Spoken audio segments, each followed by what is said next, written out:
Peace, love, liberty, radio. And the walls come crashing down as the war at home reaches your town. You have no choice, it's safe and clean.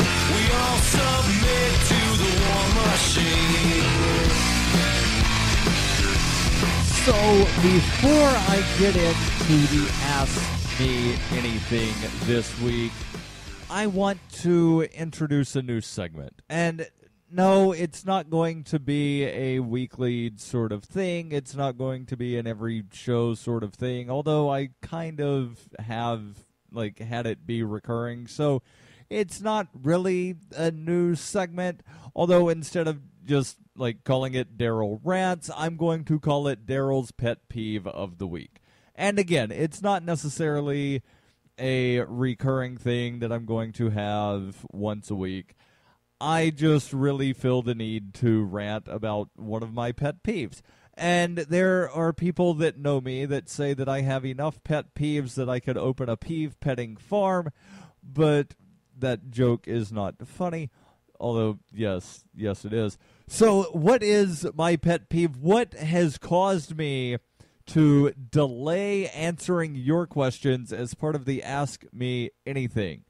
Well, it is when I see people that not only post old news stories on social media, but they don't fact check what they are posting. So over the last day or so, I've seen a couple different people post a story about the 6 Californias initiative. And the story that has been posted is that the 6 Californias initiative, which I've covered on this program before, the story is that the 6 Californias initiative will be on the ballot in November of 2016, and voters in California will decide whether or not to split the state of California into 6 states.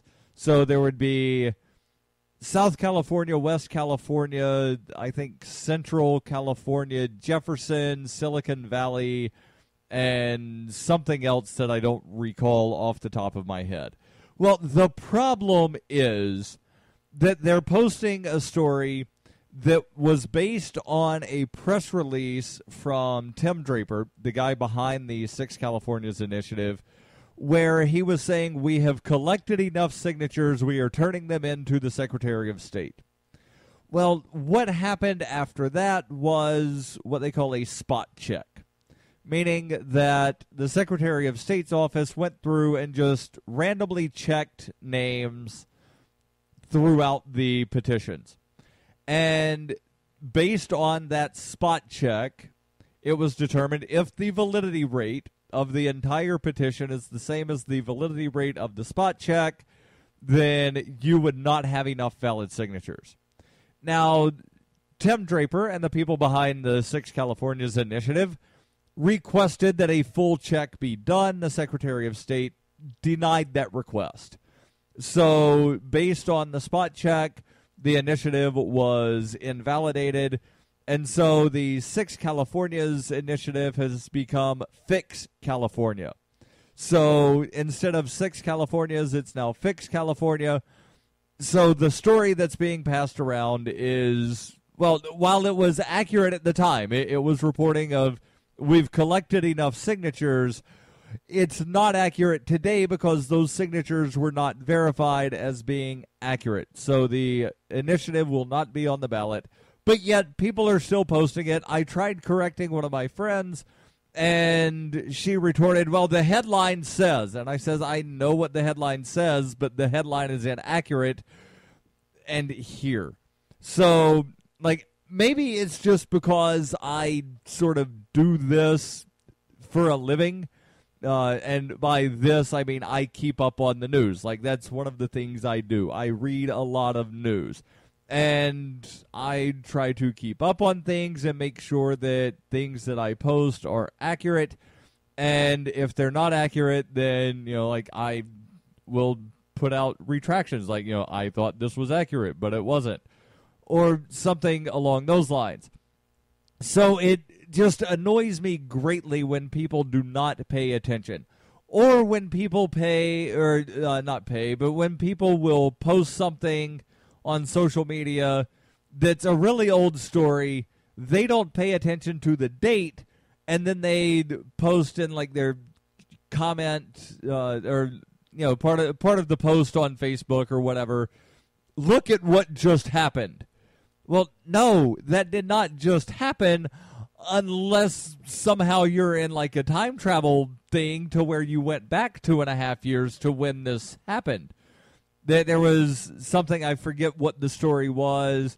Oh, it was a Supreme Court decision about police have the right to search your home if you initially object and then you leave the premises and somebody that is at the home says, yeah, it's okay, they can search the home because the person who objected left. And that decision came about a little over a year ago. It was like 1.5 years ago. And some of my friends were posting that of, look what just happened. Well, no, it didn't just happen. And Ian Freeman, one of the hosts of Free Talk Live, it just so happened that I was on the show that night, and we were talking about, like what stories we were going to discuss on the show. And he said, oh, and I saw this, the Supreme Court just ruled. And I was like, no, they didn't. That's like 1.5 years ago. And then he looked at the date and he was like, oh, wow, you're right, but it's all over my newsfeed today. So, like that really annoys me because it's one of those sort of like parrot sort of thing where somebody sees something and they share it. And I don't know how many people are paying attention that it's old. Maybe, like the first person, hey, I just stumbled across this really old news story. Somebody shares it without relaying really old news story, and then 5 people later, look what just happened. So, huge pet peeve of mine, and hopefully you will be wary and attentive not to pet that peeve. So, let me jump into the questions this week on the Ask Me Anything. The first question comes from Twitter, where someone asked the question, other than yourself, who do you think is the best hope for our next president? And, I did not ask for clarification on this, and I should have, because there are a couple of different ways that this could be interpreted, so I will answer all of the interpretations that I can imagine for this question. So the question could be interpreted, who do you think is the best hope of becoming the next president? And I would say that, sadly, it looks like it's probably going to be either Jeb Bush, Hillary Clinton, or Donald Trump as of right now. If the question means who do I think is going to be the best person as president other than myself, I would say that's like asking me which turd I think is the least smelly of all of the animals at the zoo. Because while one might be less smelly, it is still a turd, and I don't want it anywhere near my nose. I don't want, of the announced candidates, and yes, I realize there are some libertarian candidates, but of the announced candidates, none of them are people that I could endorse. None of them are people I could vote for. So if I'm not able to vote for myself, I'm voting for none of the above. Stay tuned to Peace, Love, Liberty Radio. During the 2013 Porcupine Freedom Festival, Dahvie Barker presented an idea for a renegade psychological experiment. Since then, he has refined his idea and put his plan and research into writing. He explains, we aim to show the world beyond a shadow of a doubt that power corrupts absolutely and corrupt authority deserves no obedience. Authoritarian Sociopathy is available from Amazon.com and all major bookstores. Are you tired of governments murdering people around the world? Stop using their money. There is an alternative. Bitcoin is a stateless, free market, non-political currency. Bitcoin cannot be inflated or controlled by any government. By using their money, you are helping the state. Stop doing it. You have an incredible alternative available now. Learn it, use it, spread it. Get started with Bitcoin at weusecoins.com. That's weusecoins.com. It is the year 91,001 BCE. Witness humanity's origins in Hypercrony, a classic role-playing game for Windows PCs with a story like no other game before. A liberty-oriented experience that is not to be missed. Go to zog.ninja to get your copy of Hypercrony today. Use the code FPP to get $1 off. Hypercrony, zog.ninja, code FPP. You're listening to Peace, Love, Liberty Radio, online at fppradio.com. I will continue answering your questions in just a moment. But first, I want to make sure that I tell you about Survivor Max. Survivor Max is an 11-year-old boy who must survive the zombie apocalypse alone in New Hampshire. The slow-moving, non-thinking lame brains swarm his home searching for living flesh. Max must apply his Porcupine Freedom Scouts training to plan his escape, but first he must prove that he's too smart to die. Look for Survivor Max by Dahvie Barker on Facebook and Amazon, or you can read Chapter 1 for free at survivormax.com. That's survivormax.com. So the next question is from a friend of mine who asked the question on Sue. That's tsu.co. It's one of these social networking things. It's like a multi-level marketing something or another. And somebody had posted a story from investmentwatchblog.com headlined, FDA legalizes drug that removes free will and wipes memory. The question is, Darryl, hashtag AMA, is this for real? And so I've done some searching, and the drug in question is scopolamine. And it's got a couple different names, one of which translates to devil's breath. And according to the FDA, and unfortunately I cannot link you to the FDA search results because the way their search results operate, I tried copying the link, and then when I posted it back in the browser, it did not take me to the search results. However, I can link you over to the label information from the FDA. And yes, it does appear that scopolamine has been approved by the FDA. But before I get into what scopolamine is, and I do feel that it's my obligation to sort of address what this is, other than just, the headline of the story that it removes free will and wipes your memory. So scopolamine is a drug that comes from a certain plant. Scopolamine is also known as burundanga, and it comes from a plant called from like the nightshade family of plants. The angel's trumpet and the corkwood are a couple of these. And scopolamine, this from the wiki article, scopolamine exerts its effects by acting as a competitive antagonist at muscarinic acetylcholine receptors. It is thus classified as an anti-cholinergic, anti-muscarinic drug, and there actually are some medicinal uses for this. But before I get into the medicinal uses and what the dosage is of this drug as approved by the FDA, I want to sort of talk a little bit more about scopolamine. And I watched a documentary from Vice, and I will post the link to the Vice documentary in the show notes.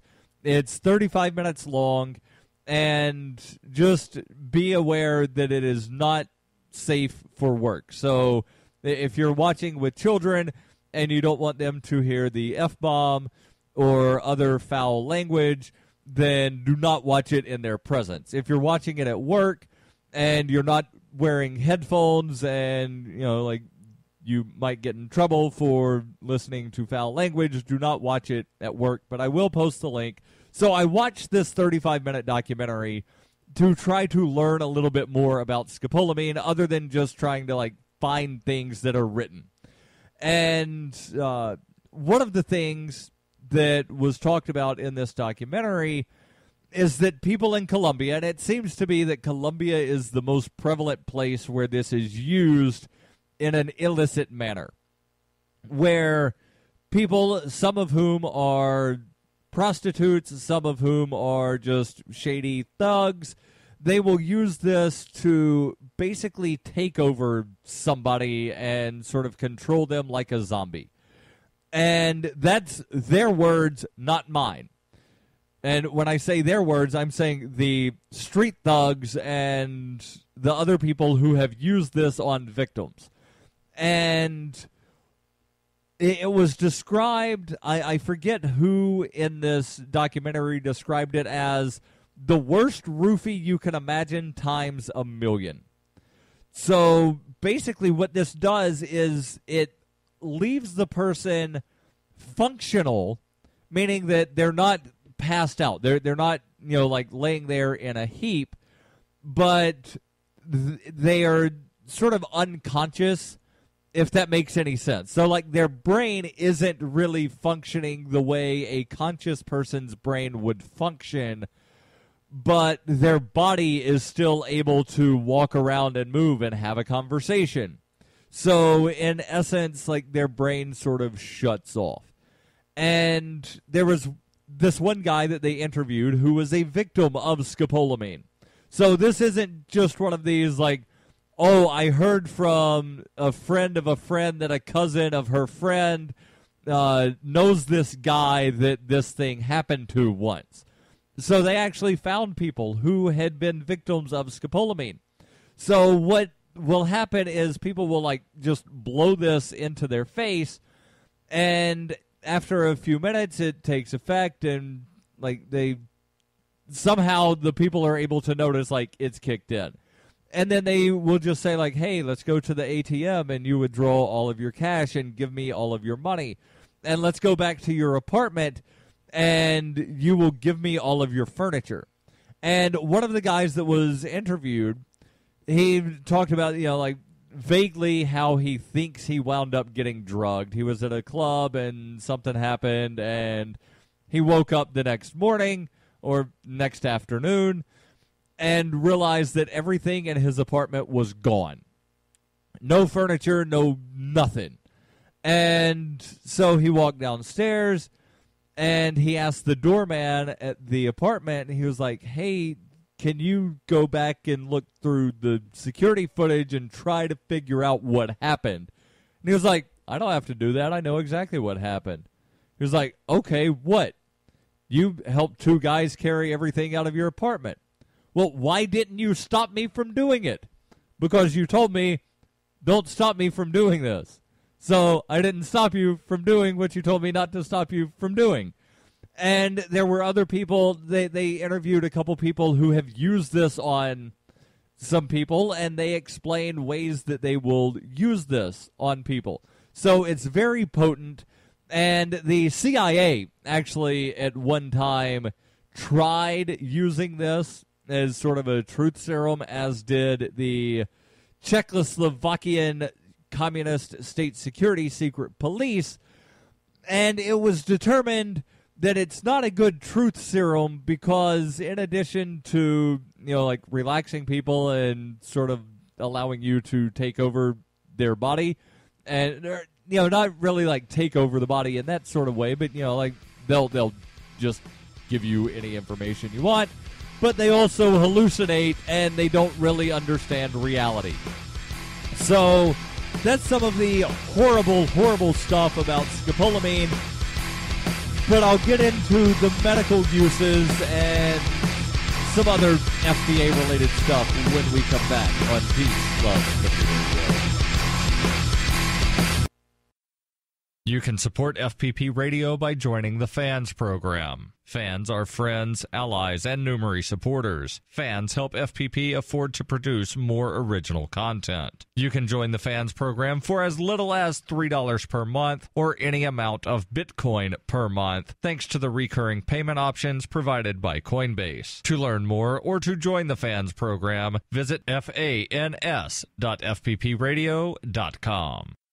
Hey, this is Michael Dean from the Freedom Fiends radio show. I've been working with computer programmer Derek Slopey to create Fein Phone. I'm using Fein Phone right now to talk with and record one of my co-hosts in real time. Take it, Dahvie. Hey, this is Dahvie Barker, and I'm 1,000 miles away from Michael, but we sound like we're in the same room. We sure do, Dahvie. So, Dahvie, please tell the nice people more about Fein Phone. Fein Phone is free, open-source software that opens up a global world of possibilities for collaborative, high-quality remote voice media production, and I'm digging it. People can try the Windows beta version of Fein Phone right now at feinphone.com. But we're also raising money to vastly improve Fein Phone and vastly improve independent talk media worldwide. So go to feinphone.com to help out. Who will build the audio roads? We will, with your help. That's feinphone.com.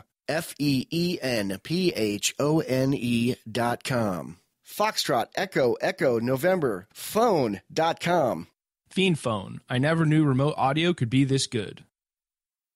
You're listening to Peace, Love, Liberty Radio with Darryl W. Perry.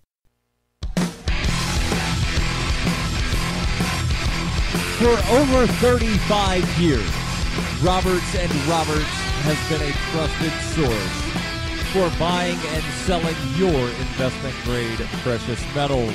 And right now, if you've not looked at the metal prices for gold and silver, they are at like 5-6 year lows. So now is definitely the time to buy if you are one of these people that buys commodities as sort of a hedge against inflation. So now's definitely the time to buy.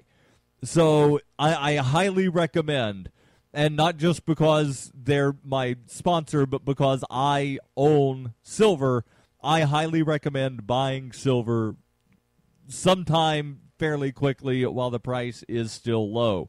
And if you don't want to use your war dollars, Roberts & Roberts does take Bitcoin.